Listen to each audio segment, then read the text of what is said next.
А во продолжение зборуваме за оние најактуелни прашања, политички и по кој правец се движи нашата македонска политичка сцена.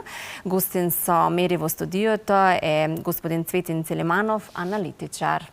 Повелете. Аналитичар и новинар, Оливерче, тој е наш колега и навистина е добар познавач на состојбата низ Македонија, но и низ светот и навистина добар гостин за ова утро за оние актуелни политички теми што се случуваат во Македонија, но секако и низ светот. Господине Целиманов, добродојавте во утринската програма на телевизија Алфа. Се надам дека се чувствувате пријатно. Секогаш во Алфа телевизија. Дали го испивте првото утринско кафе или можеме да ви направиме едно утринско кафе и тука? Таа работа е завршена, не. Значи сте расунети спремни за да направиме една кратка анализа во овие 15 минути што ни следуваат. Доколку знаеме дека вчера го одбележивме денот на армијата, 34 години од постоење на македонската армија. Што мислите колку македонската држава, македонската армија во време кога навистина светот драстично се менува и гледаме што се случува во регионот, но и во Европа, како што кажавме и во светот. Што мислите дали Македонија како членка на НАТО е подготвена да се соочи со предизвиците кои што сега се наметнуваат, како дали сме сајбер безбедни, оние безпилотни летала, оние војни борби со дронови, како и со вештачка интелигенција, дали членството на НАТО во Македонија може да придонесе да се чувствуваме позаштитени? Да, навистина гледаме дека пред се имаме неколку сериозни воени конфликти кои што не сме ги очекувале, веќе не сме ни претпоставувале дека може повторно да ни се случат такви видови на рововски војни преку цел континент, нели, во Украина и во сега, да речеме, и новиот конфликт на Блискиот Исток. Кој што економски си да го чувствуваме. Дефинитивно. Така да, навистина не само големината на конфликтите, туку и новата технологија што се применува.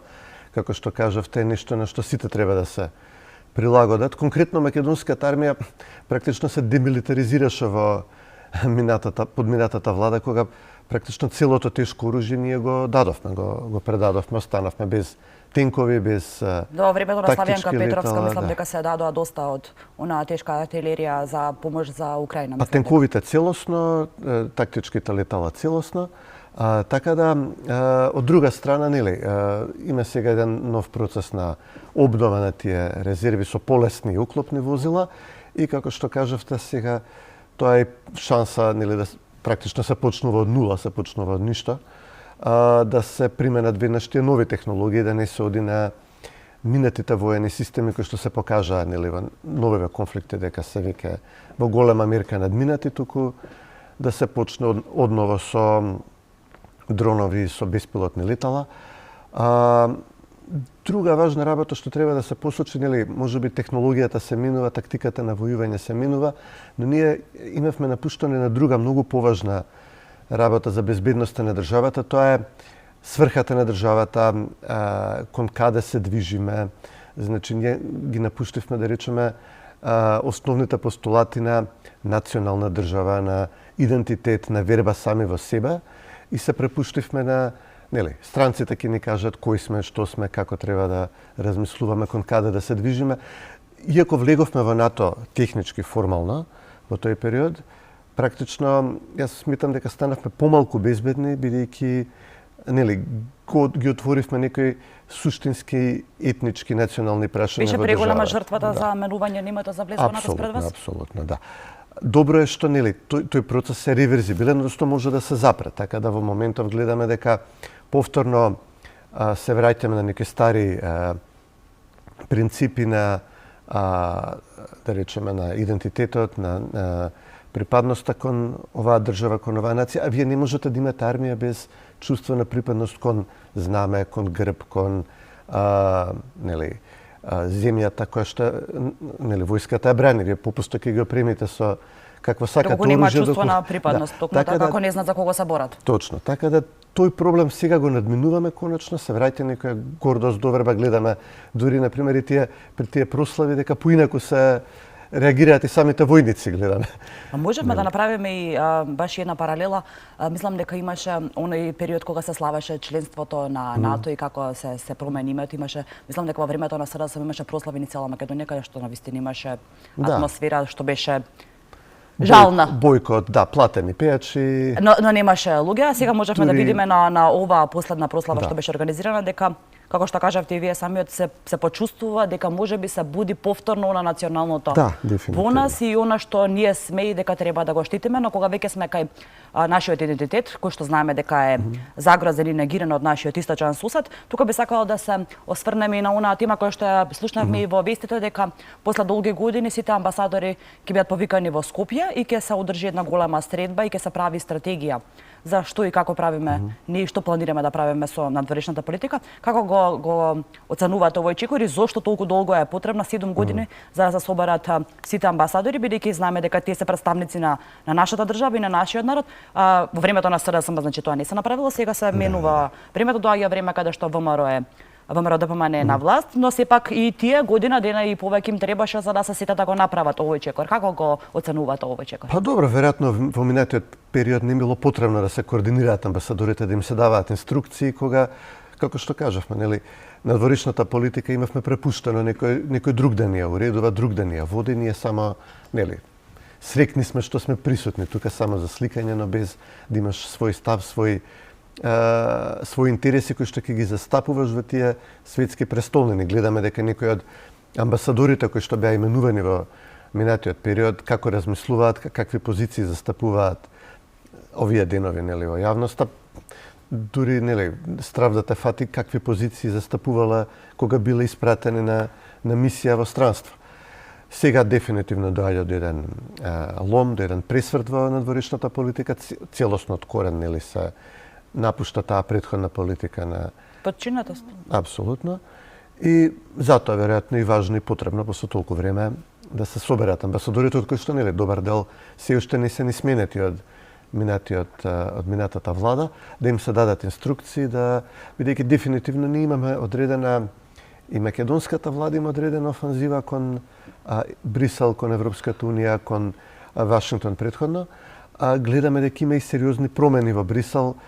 Навистина има некаков интерес да се интегрира Балканот, што е перспектива, што е шанса за Македонија да избоксува некакви подобри услови во таа интеграција, така да дефинитивно е потребна координација. Гледаме дека и релативно високи, нели, посетители подолго време доаѓаат во Македонија на средби, не прашуваат, нели, што мислиме факторизираат државата одново по еден период во кој што бевме дефакторизирани, не бевме фактор на одлучување за нашите собствени прашања. Што мислите, кој е виновникот за тоа што бевме доведени во ситуација да чекаме некој друг од надвор да не каже како ние дома да се однесуваме и како ние да се поставиме и како ние во што ние да веруваме? Па тоа беше целата политика на СДСМ и на ДУИ. Мислам, тие практично немаа ни легитимитет од граѓаните, ги изгубија изборите, беа донесени на власт со сериозно меѓународно мешање во македонските внатрешни политики, со огромна помош финансиска политичка од надвор за кампањи, црни кампањи против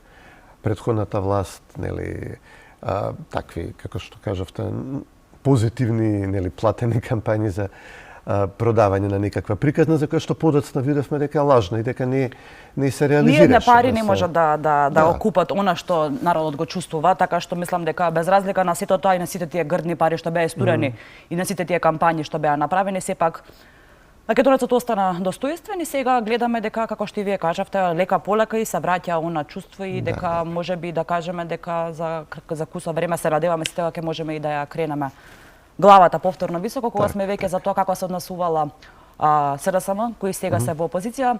ВМРО ДПМН навистина гледаме дека има целосна власт и на локално и на извршно ниво. Сепак опозицијата и треба време и се уште не е консолидирана. Што мислите, дали токму таа причина што опозицијата не е како што треба консолидирана, не е соедината, представува проблем за владата или пак можеби дава лагодна позиција? Или пак можеби граѓаните гледаат па сега уште поголема одговорност кај владата затоа што целата моќ е кај нив, а нема коректор на власт, тоа што би требало да го прави опозицијата, по очекувањата на граѓаните се многу поголеми, иако и владата нема кој да ја коригира и да каже нешто грешите вие. Добро, Македонија има робустна активна јавност, тоа не е спорно, мислам и преку социјални мрежи, преку медиумите, така да мислам дека има двонасочна комуникација меѓу владата и јавноста, дури без опозицијата да биде тој носител на таа комуникација. Опозицијата е, нели, за жал на сите нас и на нив и на целата држава сериозно дискредитирана поради тие ветувања што ги правеше во минатото, начинот на кој што беше донесена на власт и владееше и нереализирањето потоа на тие ветувања. Така да можеби не се најдобар носител на критиката, но еве гледаме дека има значително ниво на реакција власта по, не знам, комунални прашања, социјални прашања кои ќе се покренат, гледаме дека се реагира релативно брзо.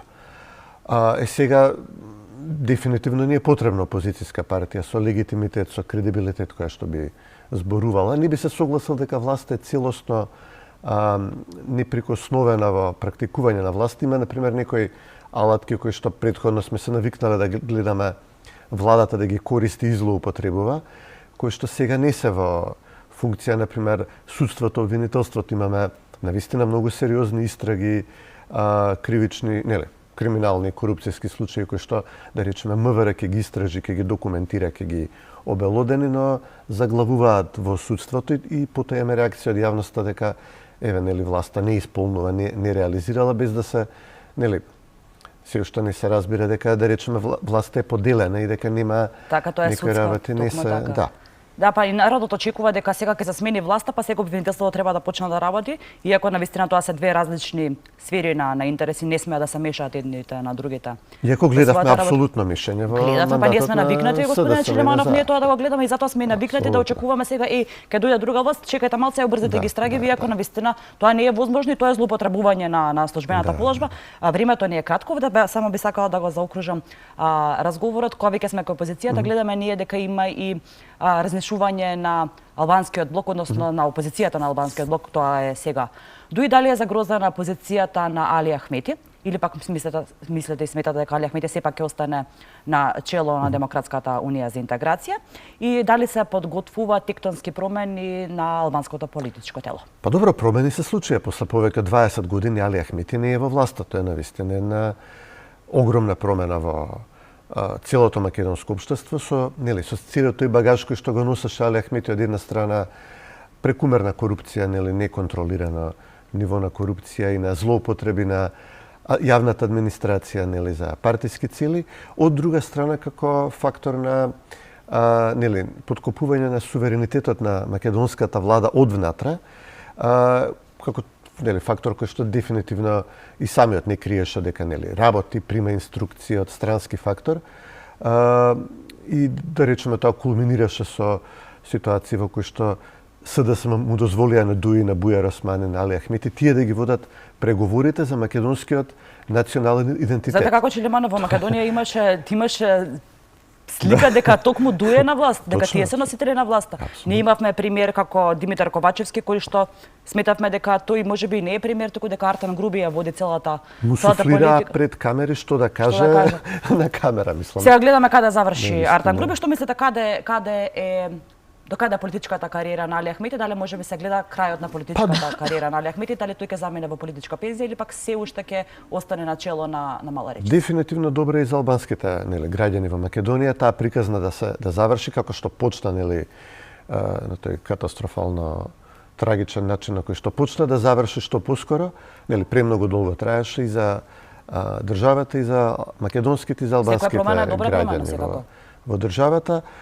Би било добро да видиме конечно и некаква правда и одговорност насочена кон таа партија, можеби токму со случајот на Артан Груби кој што ќе се процесуира очигледно во наредните денови, да дознаеме што се случувало во таа партија и во тие влади во кои што има први нека ограничена власт, потоа неограничена власт и дефинитивно некаква свежа крв и да видиме и во албанскиот политички кампус. Ви благодарам многу за оваа анализа кратка што направивме во утринската програма. Навистина имаме многу теми со кои што би можеле да дискутираме и да зборуваме со вас. Меѓутоа времето е кратко, имаме и други содржини подготвени во нашата утринска програма, така што Чилиманов уште нешто ќе се заблагодарам што бевте дел од нашата утринска Благодарам програма. Да не оптоварувам утринската програма премногу со политика. Да знаете дека сепак нашите гледачи сакаат и политика да слушнат. Дефинитивно. Оливера, ние завршуваме тука, повели со наредни содржини. Благодарам за овој убав разговор.